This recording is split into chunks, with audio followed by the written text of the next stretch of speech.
வணக்கம். செல்வகுமாரின் மாலை வானிலை ஆய்வறிக்கை. அதிகாரப்பூர்வ வானிலை அறிக்கைக்கு இந்திய வானிலை ஆராய்ச்சித்துறை அறிக்கையை பார்க்கவும். 2025 ஜூலை 8 செவ்வாய்க்கிழமை மாலை நிலவர ஆய்வறிக்கை. எதிர்பார்த்தது போலவே சென்னையில் இன்றைக்கு மழை.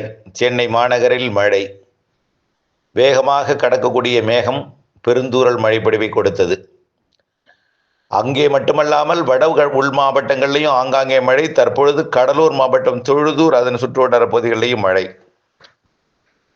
தொழுதூரை நெருங்கி கொண்டிருக்கிறது எனலாம். ஆங்காங்கே மழை பெரிதாக இருக்காது இன்றைக்குன்னு சொல்லியிருந்தோம். அதே போல நிறைவடையும் விரைவில். நாளை 9ஆம் தேதியும் அதே போல ஒரு சில இடங்களில் மழை இருக்கும். இது 2 நாள் மட்டும்தாங்க ரொம்ப குறைவான மழை, வெயிலும் அதிகமாக இருக்கும். இந்த 2 நாளை நீங்கள் சமாளிச்சிருங்க, உங்களுக்கு நம்பிக்கை முழுமையாக பிறந்துடும். அடித்து சொல்கிறேன், வரக்கூடிய 10ஆம் தேதியிலிருந்து முழுமையாக தலைகீழ் மாற்றம் ஏற்பட போகிறது மழை வானிலை. 10ஆம் தேதி மாலை இரவிலிருந்து வரக்கூடிய 10ஆம் தேதி மாலை இரவு வட கடலோரம், வட உள் மாவட்டங்கள், டெல்டா மாவட்டங்களில் மழை தொடங்கும். மாலை இரவு தான், அரை மணி நேரம் மழை தான்.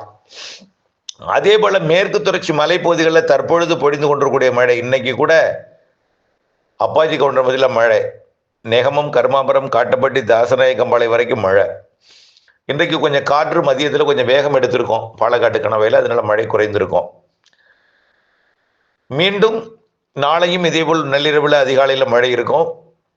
பாலக்காட்டு கணவாய் உள்ளிட்ட மேற்கு தொடர்ச்சி மலைப்பகுதிகள், நீலகிரி முதல் கன்னியாகுமரி வரைக்கும் உள்ள மேற்கு தொடர்ச்சி மலை மற்றும் அணைகள் நீர்பிடிப்பு பகுதி, கேரளா மற்றும் தமிழ்நாட்டின் மலைப்பகுதிகள் எல்லாமே நல்ல மழை பொழிவை வரக்கூடிய 10ஆம் தேதியிலிருந்து கொடுக்க தொடங்கி இருக்கிறது.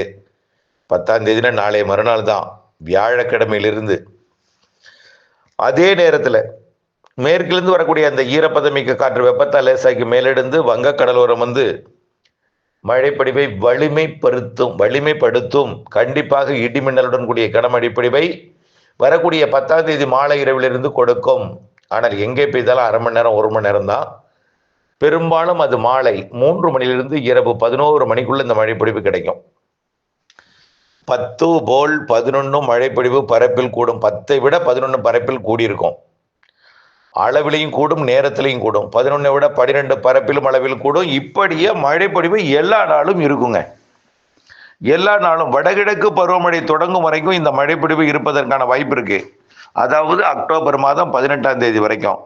இடையில செப்டம்பர் முதல் வாரத்தில் கொஞ்சம் குறைந்து கொஞ்சம் தீவிரம் குறைஞ்சிருக்கும். இப்படி அவ்வப்பொழுது 2 நாள் ஒரு நாள், ஒரு வாரத்திற்கு 1 நாள் 2 நாள் தீவிரம் இல்லாமல் இருக்கும். பிறகு மீண்டும் மீண்டும் அடுத்தடுத்த நிகழ்வுகள் வந்து நல்ல ஒரு மழைப்பொழிவை கொடுக்க இருக்கிறது.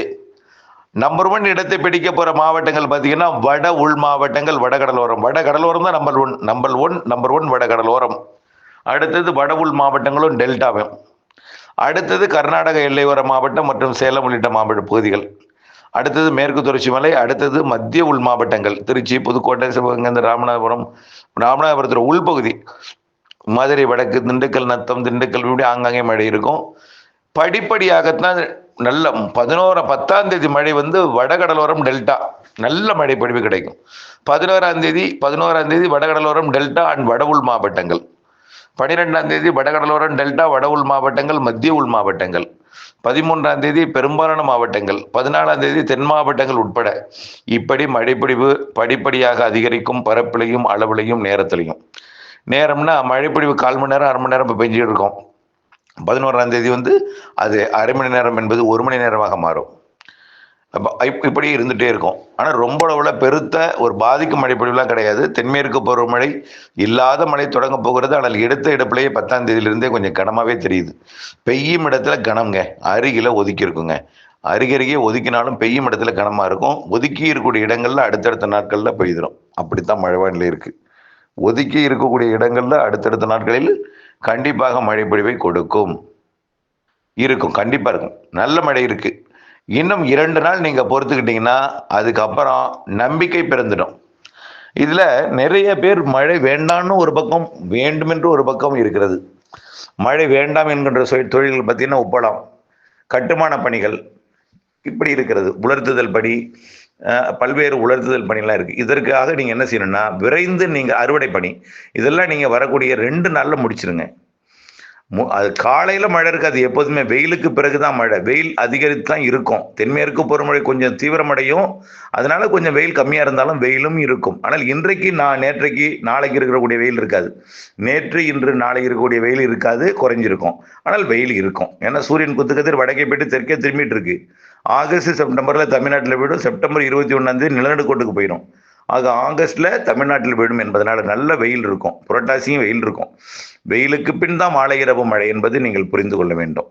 கண்டிப்பா மழை இருக்கும். மழை எதிர்நோக்கி இருப்பவர்கள் இது பெய்யாது என்று அவநம்பிக்கை கொண்டிருப்பவர்களுக்கெல்லாம் நம்பிக்கை ஊட்டும் விதமாக தலைகீழ் மாற்றம் ஏற்பட போகிறது 10ஆம் தேதியிலிருந்து என்பதை நீங்கள் புரிந்து கொள்ள வேண்டும்.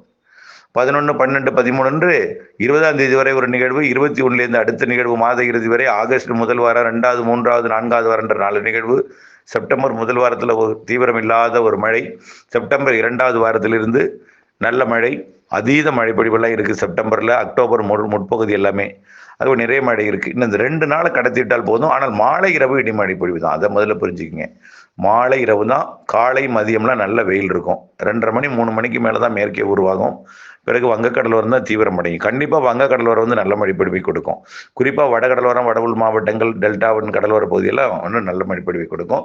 இதில் வேதாரண்யம் பகுதிக்கு மழை வந்து வாய்ப்பு இருக்கு. ஆனால் பெரும்பாலும் வடக்கு டெல்டாவில் அதிகமாக தெரியுது, தெற்கு டெல்டாவை காட்டிலும். காரணம் என்ன, பட்டுக்கோட்டை வரைக்கும் கொடுக்கும். முத்துப்பேட்டை வர்ற மழை திருத்துறைப்பூண்டி, திருவாரூர் இப்படி வடக்கு நோக்கி தள்ளப்படும். இருந்தாலும் அந்த வேதாரண்யம் பகுதிக்கும் மழை இருக்கு. அது ஒரு வாரத்திற்கு ஒரு மழையாவது பெய்யும். கண்டிப்பாக வேதாரண்யம் பகுதிக்கும் மழை இருக்கு. அப்படின்னா காற்று பகுதி, கணவாய் பகுதி எல்லா பகுதிக்குமே மழை இருக்கு வரக்கூடிய 10ஆம் தேதிக்கு மேல் என்பதை நீங்கள் புரிந்து கொள்ள வேண்டும். அதே போல இந்த மழைப்பிடிப்பு மேற்கு தொடர்ச்சி மலைப்பகுதிகளிலையும் பெய்யும், அணைகள் நீர்பிடிப்பு பகுதிகளில் பெய்யும். அணைகளுக்கு மீண்டும் நீர்வரத்தை கூட்டும். மேட்டூரில் உள்ள அணைகள்லாம் நிரம்பி இருக்குது.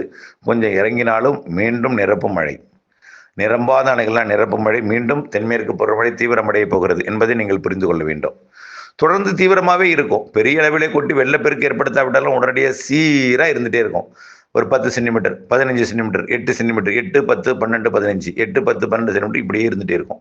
ஒரு சில நேரங்களில் 20 சென்டிமீட்டர் கூட பெய்யும். அதெல்லாம் இருக்குது, அந்த வாய்ப்பெல்லாம் இருக்குது. இனிமேல் என்பது மழை இல்லை என்று சொல்வதற்கெல்லாம் வாய்ப்பில்லை. மாலை இரவு மழை பொழிவும் தமிழ்நாட்டில் உள்பகுதியில் கிடைக்கும், கடலோரம் கிடைக்கும். மேற்கு தொடர்ச்சி மலையிலையும் தென்மேற்கு பருவமழை இருந்து கொண்டிருக்கும். ஆகவே நல்ல மழை இருக்கு. வானிலை ஆய்வறிக்கை கூட இணைந்திருங்கள். வானிலை அறிந்து விவசாயம் செய்ய வேண்டும். அதே போல தென்மேற்கு பருவமழை சராசரிக்கு கூடுதல்னு சொல்லியிருக்கோம். இனிமேல் பெய்யக்கூடிய மழையெல்லாம் சராசரி கூடுதல் கொண்டு வந்து நிறுத்திவிடும். கண்டிப்பா சராசரி கூடுதல். காற்று சுழற்சிகள் நம்முடைய தமிழ்நாட்டின் கரையை ஒட்டி வங்கக்கடலுக்கு மேலே உருவாக போகுது இந்த மாத இறுதியில, அதே ஆகஸ்ட்ல எல்லாம். அதனால நல்ல மழை இருக்கும். செப்டம்பர்ல நல்ல ஒரு காற்று சுழற்சி உருவாக போகுது. கடல் நீரோட்டம் நல்ல வலுவா இருக்கு, கடல் வெப்பம் உயர்ந்திருக்கு. இதெல்லாம் நல்ல ஒரு தென்மேற்கு பருவமழையிலேயே காற்று சுழற்சி வாய்ப்பு இருக்கு. இது கடந்த சில ஆண்டுகளாக இப்படிப்பட்ட குணாதிசயத்தை கொண்டிருக்கிறது வானிலை மாற்றத்தின் காரணமா.